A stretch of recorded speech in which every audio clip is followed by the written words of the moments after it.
الحمد للہ وکفا والسلام علی عباده الذین اصطفى اما بعد فاعوذ باللہ من الشیطان الرجیم بسم اللہ الرحمن الرحیم۔ جی الحمدللہ ثم الحمدللہ۔ ہمارے اور آپ کا آج کا جو سبق ہے کم سے کم کتنے مال پر زکوٰۃ فرض ہے۔ حضرت ابو سعید خدری رضی اللہ تعالیٰ عنہ مبارک سے روایت ہے کہ رسول اللہ صلی اللہ علیہ وآلہ وسلم خاتم النبیین مبارک نے فرمایا کہ 5 وسق سے کم کھجوروں پر زکوٰۃ نہیں ہے، اور 5 اوقیہ سے کم چاندنی میں زکوٰۃ نہیں ہے، اور 5 راس اونٹوں سے کم میں زکوٰۃ نہیں ہے۔ عہد نبوی صلی اللہ علیہ وآلہ وسلم خاتم النبیین مبارک میں، خاص کر مدینہ طیبہ کے قرب و جوار میں جو لوگ خوشحال اور دولت مند ہوتے تھے، ان کے پاس دولت زیادہ تر 3 جنسوں میں سے کسی جنس کی صورت میں ہوتی تھی، یا تو ان کے باغوں کی پیداوار اور کھجوروں کی شکل میں، یا چاندنی کی شکل میں، یا اونٹوں کی شکل میں۔ رسول اللہ صلی اللہ علیہ وآلہ وسلم خاتم النبیین مبارک نے اس حدیث میں ان تینوں جنسوں کا نصاب زکوٰۃ بیان فرمایا ہے، یعنی ان چیزوں کی کم سے کم کتنی مقدار پر زکوٰۃ واجب ہوگی۔ کھجوروں کے بارے میں آپ صلی اللہ علیہ وآلہ وسلم خاتم النبیین مبارک نے بتایا کہ 5 وسق سے کم پر زکوٰۃ واجب نہیں ہوگی۔ 1 وسق تقریباً 6 من ہوتا ہے، اس حساب سے 5 وسق کھجورے 30 من کے قریب ہوں گے۔ اور چاندنی کے بارے میں آپ علیہ الصلاۃ والسلام خاتم النبیین مبارک نے فرمایا 5 اوقیہ سے کم میں زکوٰۃ واجب نہیں ہوگی۔ 1 اوقیہ چاندنی 40 درہم کے برابر ہوتی ہے، اس بنا پر 5 اوقیہ 200 درہم کے برابر ہوگی، جس کا وزن مشہور قول کی بنا پر 52.5 تولے ہوتا ہے۔ اور اونٹوں کے بارے میں آپ علیہ الصلاۃ والسلام نے بتایا کہ 5 راسوں سے کم میں زکوٰۃ واجب نہ ہوگی۔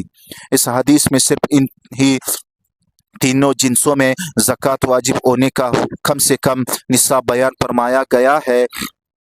حضرت شاہ ولی اللہ رحمۃ اللہ علیہ نے لکھا ہے کہ 5 وسق 30 من کھجورے ایک مختصر گھرانے کے سال بھر کے گزارے کے لیے کافی ہو جاتی ہے۔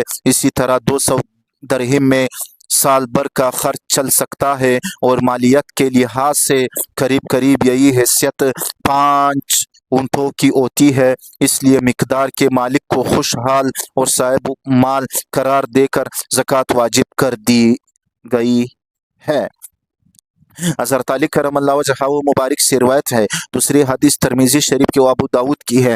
حضرت علی کرم اللہ وجہہ مبارک سے روایت ہے کہ رسول اللہ صلی اللہ علیہ وآلہ وسلم خاتم النبیین مبارک نے فرمایا کہ گھوڑوں میں اور غلاموں میں زکوٰۃ واجب نہیں کی گئی ہے، بس زکوٰۃ ادا کرو۔ زکوٰۃ چاندنی کی ہر 40 درہم میں سے 1 درہم اور 199 درہم تک میں کچھ واجب نہیں ہے، اور جب 200 پورے ہو جائیں تو ان میں سے 5 درہم واجب ہوں گے۔ گھوڑے اور غلام اگر کسی کے پاس تجارت کے لیے ہوں تو حضرت سمرہ بن جندب رضی اللہ تعالیٰ عنہ و عنہم اجمعین مبارک کی آگے درج ہونے والی حدیث کے مطابق پر بھی زکوٰۃ واجب ہوگی، لیکن اگر تجارت کے لیے نہ ہو بلکہ سواری کے لیے اور خدمت کے لیے ہوں تو خواہ ان کی قیمت کتنی ہی ہو، ان پر زکوٰۃ واجب نہ ہوگی۔ حضرت علی کرم اللہ وجہہ مبارک کی اس حدیث میں غلاموں اور گھوڑوں پر زکوٰۃ واجب نہ ہونے کا جو بیان ہے، اس کا تعلق اسی صورت میں سے ہے۔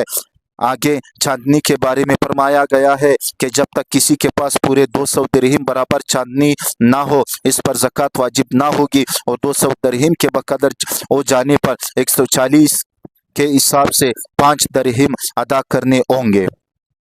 سمجھ میں آ گیا؟ اموال تجارت پر زکوٰۃ۔